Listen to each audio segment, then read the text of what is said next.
मईशत को मुस्तहकम करने के लिए और आईएमएफ का प्रोग्राम दोबारा बहाल करने के लिए हुकूमत ने बजट पेश कर दिया है और साथ ही साथ ताखीर से ही सही लेकिन हुकूमत ने जरूरी और मुश्किल फैसले लेना शुरू कर दिए हैं। हुकूमत ने 2 महीने के बाद पेट्रोल और डीजल पर सब्सिडी खत्म कर दी है और यकम जुलाई से बिजली और गैस की कीमतों में भी इजाफा हो जाएगा और इसके असरात हम देख रहे हैं कि महंगाई पर भी आ रहे हैं। कल जो एसपीआई के नंबर सामने आए उसमें 28% का इजाफा हुआ है अफराते ज़र में पिछले साल के मुकाबले में।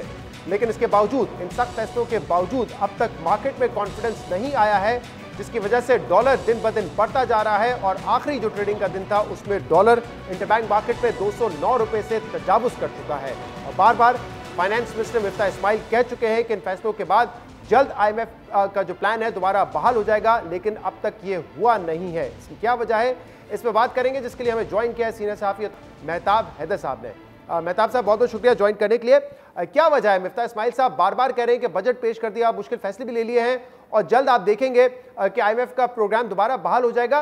क्या वजह है कि अब तक दोबारा बहाल नहीं हो सका आईएमएफ का प्रोग्राम? देखिए, बुनियादी तौर पे ये जो आईएमएफ की शराइत थी उनमें एक तो ये था कि फ्यूल की सब्सिडीज आपने ख़त्म करनी है। वो हमने 3 मराइल में उनको ख़त्म कर दिया है। आपको पता है कि 30 रुपए और अभी लेटेस्ट जो है वो हुकूमत ने पेट्रोल की और डीजल दोनों की प्राइसेस बढ़ाई हैं। लेकिन इशू ये है कि आपने एक बजट इस अंदाज का पेश करना था कि जो बजट आईएमएफ के प्रोग्राम के अलाइंड हो, और उसमें एक स्ट्रक्चरल बेंचमार्क था और वो स्ट्रक्चरल बेंचमार्क था पर्सनल इनकम टैक्स की जो रिफॉर्म्स हैं उनको करना। और उसके अंदर ये था कि आईएमएफ के साथ पिछली गवर्नमेंट में ये तय हुआ था कि हम इस तरह का इसके अंदर स्लैब्स करेंगे कि एक तो स्लैब्स की तादाद कम होगी और इससे हम एडिशनल कोई 125 अरब रुपए जमा करेंगे। अब हुकूमत ने बजट में क्या किया? हुकूमत ने बजट में मेजर जो सैलरीड क्लास है उसको और बाकी जो स्लैब्स हैं उसमें कुछ 47 अरब रुपए का रिलीफ दे दिया। अब ये आईएमएफ के साथ जो तय था उसके बिल्कुल उलट ये काम हुआ। तो इस वजह से एक तो ये पर्सनल इनकम टैक्स जो है ये एक मेजर इशू है। दूसरा जो मेजर इशू है सर वो इस टाइम है पेट्रोलियम लेवी का। लेवी आपने 750 अरब रुपए रख दी और उस 750 अरब रुपए में आप ये देखें कि अगर हुकूमत 50 रुपए पर लीटर जो है वो यकम जुलाई से उसको इम्प्लीमेंट करे, जो कि मेरे ख्याल में हुकूमत खुद कहती है कि मुमकिन नहीं है, हम ग्रेजुअली जो है इसको बढ़ाएंगे। तो दूसरा मेजर इशू ये है। इसके अलावा आपने सब्सिडीज के मद में जो रकम रखी हुई है वो आईएमएफ कह रहा है जी आप इसको कैलकुलेट करके देखें तो क्या आपने जो सब्सिडीज जितनी रखी हैं पिछले साल जो है वो कोई आपने 1600 रुपए पावर सेक्टर के लिए रखे, इस साल आपने उसको कम करके टोटल सारी सब्सिडीज जो 700 कर दी हैं।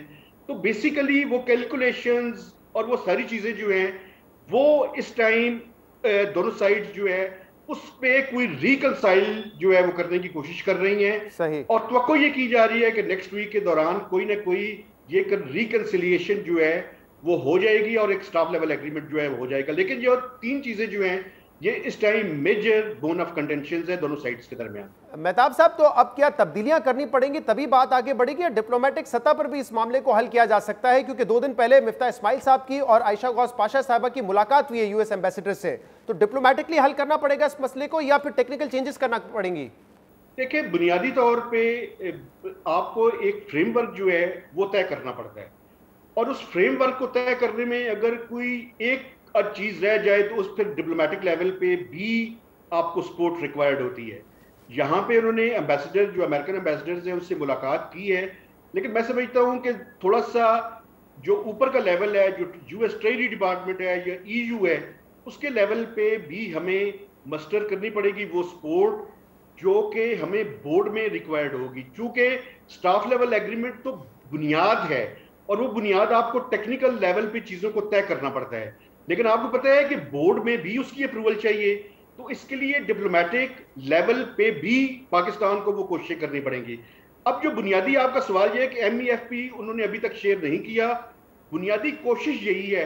आपको पता है कि हुकूमत ने बजट अप्रूव करवाना है और बजट अप्रूव करवाने से जरूरी है कि हम आईएमएफ के साथ जो ब्रॉडर एग्रीमेंट है, जो स्टाफ लेवल एग्रीमेंट है, वो उस पर कंसेंसस डेवलप करें और उस पर साइन करें और उसमें कुछ चीजें फिर प्रायर एक्शन होगी तो उसके बाद वो बोर्ड में जाएगा।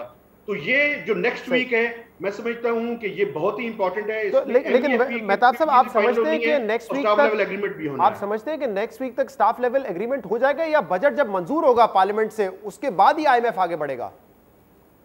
देखिए, बुनियादी तौर पे हुकूमत पाकिस्तान की कोशिश ये है कि हम आईएमएफ से पहले एग्रीमेंट करें और उसके बाद उसकी रोशनी में बजट को अप्रूव करवाएं। अब ये बड़ा क्रूशियल है। एक तरफ तो हम जल्दी से जल्दी आईएमएफ के प्रोग्राम को रिवाइव करना चाहते हैं, क्योंकि उसकी वजह ये है कि आपको पता है कि हमारे फॉरेन करेंसी रिजर्व्स बड़े तेजी से गिर रहे हैं, 9 बिलियन डॉलर से नीचे आ चुके हैं, held by state bank of Pakistan. तो इस टाइम कोशिश तो यही है कि आईएमएफ को लूप में लिया जाए, आईएमएफ को कॉन्फिडेंस में लिया जाए और ये स्टाफ लेवल एग्रीमेंट बजट की अप्रूवल से पहले जो है वो कर लिया जाए, ताकि बजट उसी की रोशनी में अप्रूव हो। बहुत बहुत शुक्रिया, बहुत बहुत शुक्रिया। मैं हमारे साथ मौजूद थे। नाज़रीन, आज के प्रोग्राम में इतना ही। शो से इजाजत दीजिए। अल्लाह हाफ़िज़।